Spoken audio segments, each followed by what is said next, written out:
Generators in Python. A generator function is a special kind of function that returns a lazy iterator. In lazy iterations, objects are produced when they are required. Lazy iterators do not store their contents in memory. We can define a generator function much like a normal function, but instead of the return keyword, we use yield keyword here. Now we will highlight the differences of a normal function and a generator function using few simple examples. So, let's begin.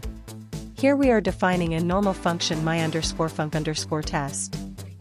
We are trying to return two values with two return statements. This is for test purpose only. The second return statement won't work because after executing the first return statement, the execution of the function will stop there. So, this return statement will return 5. But this return statement will never be executed.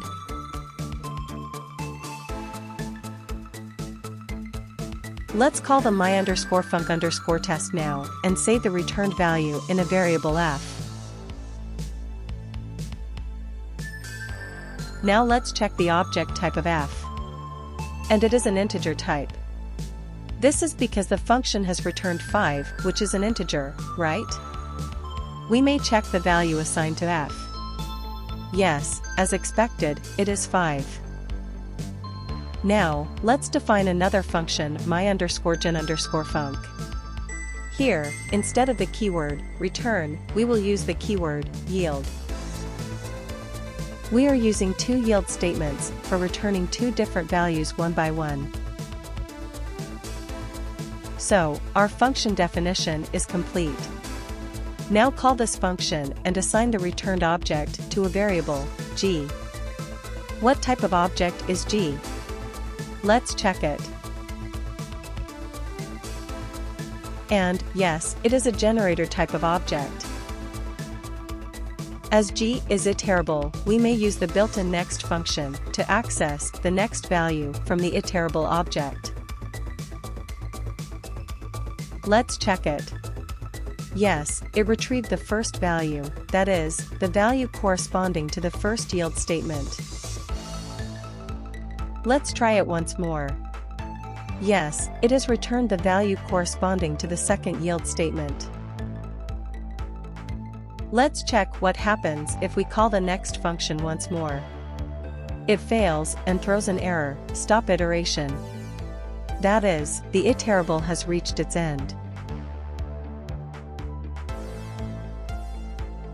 Let's call the generator function again and assign the returned object to g. As g is iterable, we may use a loop to iterate over the items and process the items. Here is a for loop that iterates over the iterable object g and prints the values. The loop has printed the values returned by the yield statements of the generator function.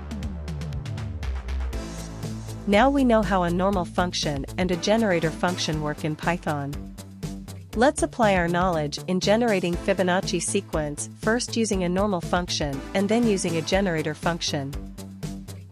Here is the normal function version.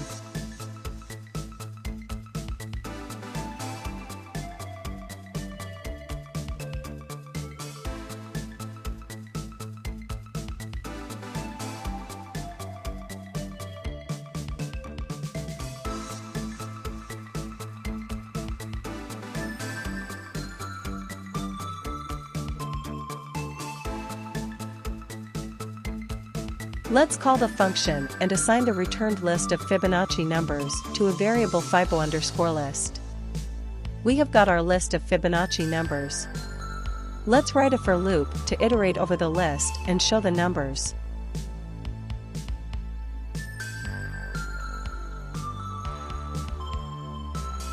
And we have got the list of first few Fibonacci numbers correctly.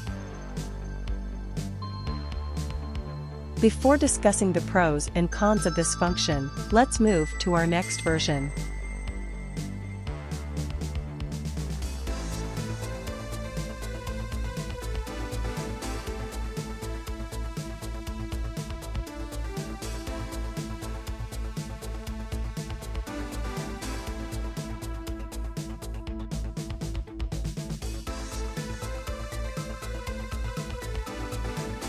Our new version is ready now.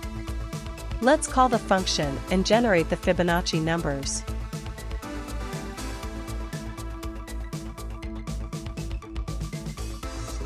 And here is the desired output.